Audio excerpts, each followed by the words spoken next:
Shalom dan salam sehat untuk kita semua.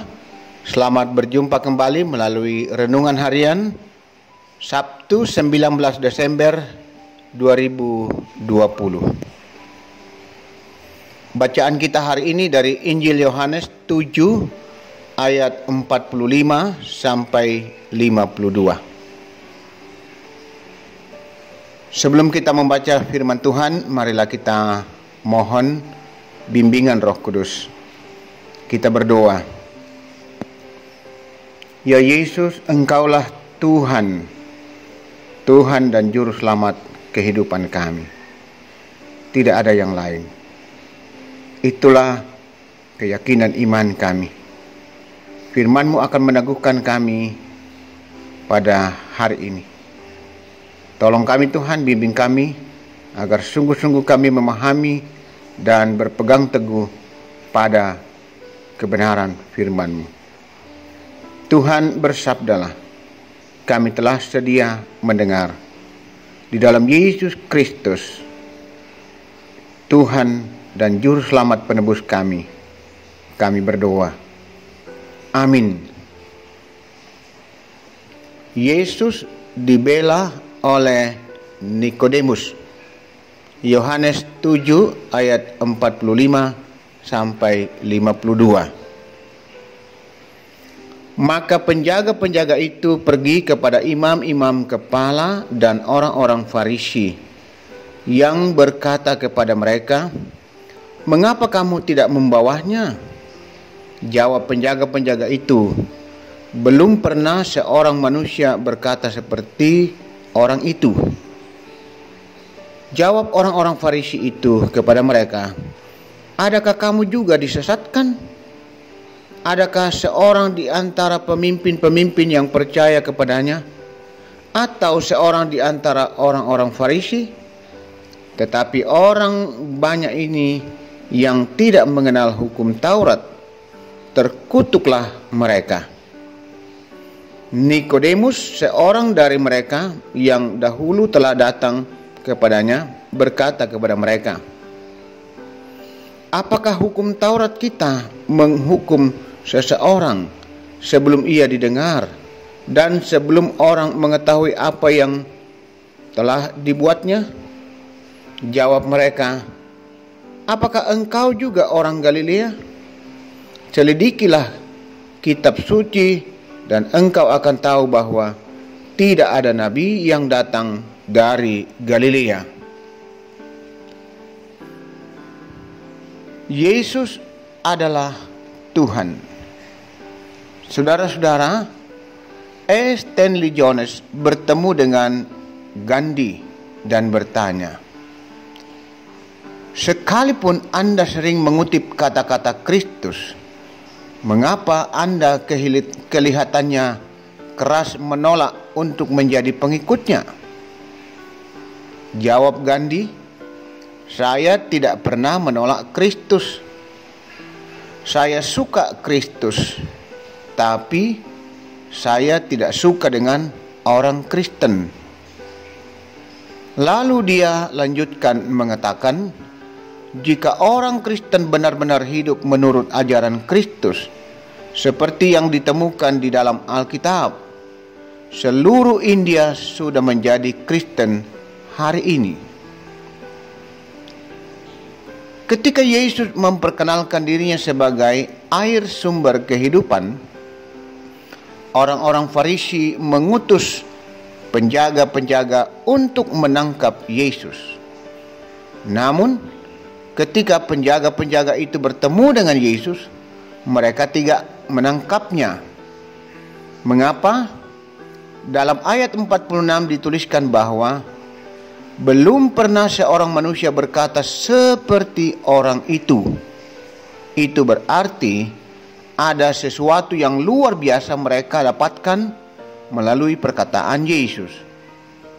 Pada saat itu memang situasinya tidak memungkinkan karena bisa membuat keonaran di tengah-tengah orang banyak. Lagi pula banyak juga pengikut Yesus, dan penjaga-penjaga itu bisa menjadikan situasinya itu menjadi alasan untuk tidak menangkap Yesus. Dan itu masuk akal. Tetapi di antara seluruh alasan, penjaga-penjaga itu berkata, belum pernah seorang manusia berkata seperti orang itu. Karena memang Yesus adalah pribadi yang sangat unik. Dari seluruh klaimnya, hanya ada satu kesimpulan yang bisa diambil, yaitu Yesus adalah Tuhan. Saudara-saudara yang dikasihi Tuhan Yesus, kita harus yakin bahwa Yesus adalah Tuhan. Dia adalah jaminan yang pasti bagi kita bahwa Dia menguasai kehidupan kita. Sebab itu, jadikanlah Dia contoh dan teladan dalam hidup kita. Ketika kita menjalani kehidupan setiap hari. Terpujilah Kristus Tuhan kita. Amin. Marilah kita berdoa. Satu pengakuan bagi kami bahwa Yesus itulah Tuhan.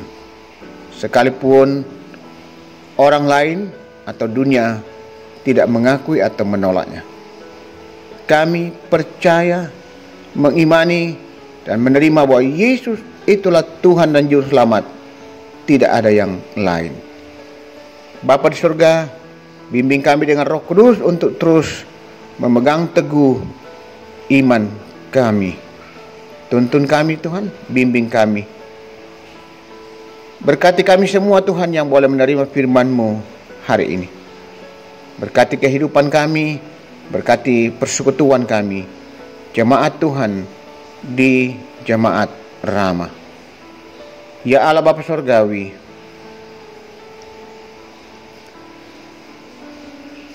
ke dalam tangan kuasa kasih-Mu, kami mohon tuntunan, penyertaan, kasih dan segala berkat-Mu untuk segenap persekutuan kami di Jemaat Tuhan, Jemaat Rama.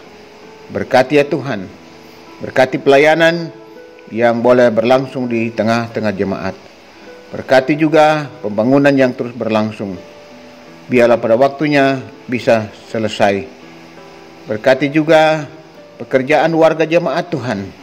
Berkati juga dan tolong jemaat yang masih terus berjuang mencari pekerjaan.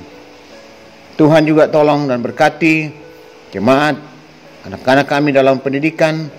Biarlah mereka juga sukses. Berkati dan tuntun anak-anak kami, saudara-saudara kami yang mencari pasangan hidup, agar mereka sungguh setia hanya kepada Kristus. Tuhan pasti menyediakan yang terbaik. Topang dan terus kuatkan, pelihara orang tua kami, para lansia. Ya Bapa Surgawi, demikian bagi saudara-saudara kami jemaat yang dalam pergumulan sakit, kami terus berdoa, mohon kuasa kasih pertolongan-Mu untuk mereka. Tuhan melawat, menjamah dan menyembuhkan mereka. Kepada-Mu kami berseru dan memohon Tuhan.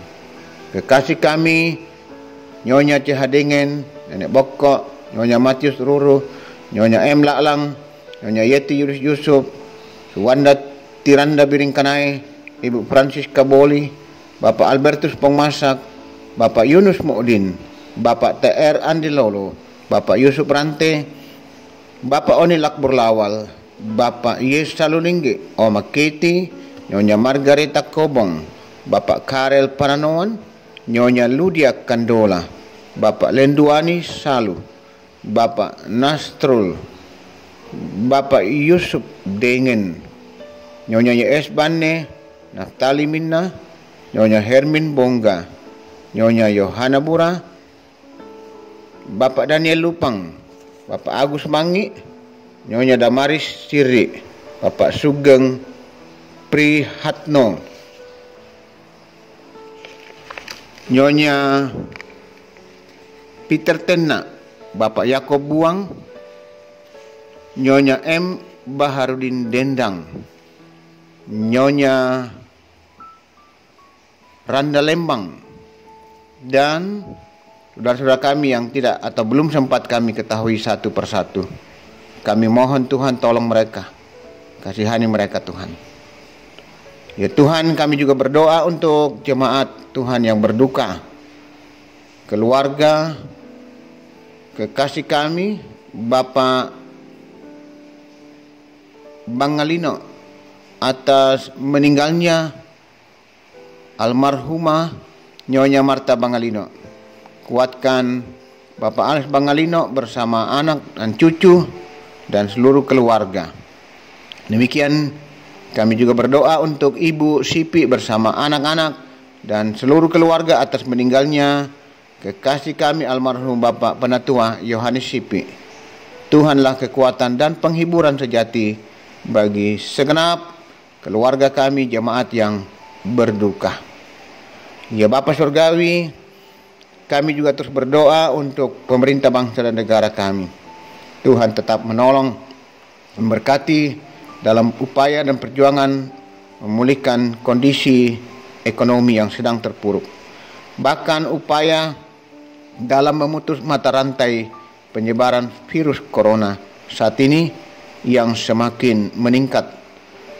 Segenap masyarakat, kami sebagai bagian dari masyarakat boleh sungguh-sungguh sadar dan melakukan protap kesehatan dengan ikut menunjang program pemerintah agar kami boleh dijauhkan dari wabah virus corona. Ya Tuhan, segala rencana-rencana yang akan pelayanan berjalan di tengah-tengah persekutuan jemaat, Tuhan juga tetap memberkati. Baik itu pelayanan-pelayanan ibadah penghiburan, pemakaman, juga ibadah pemberkatan nikah, baptisan, dan berbagai bentuk ibadah yang akan dilaksanakan secara live streaming. Tuhan juga menolong. Ya Bapa Surgawi, ini doa kami Tuhan. Ampuni dosa-dosa dan salah kami. Dengar kami Tuhan yang berdoa. Mohon dalam kuasa dan kasih Yesus Kristus, itulah Tuhan dan Juru Selamat penebus kami. Amin.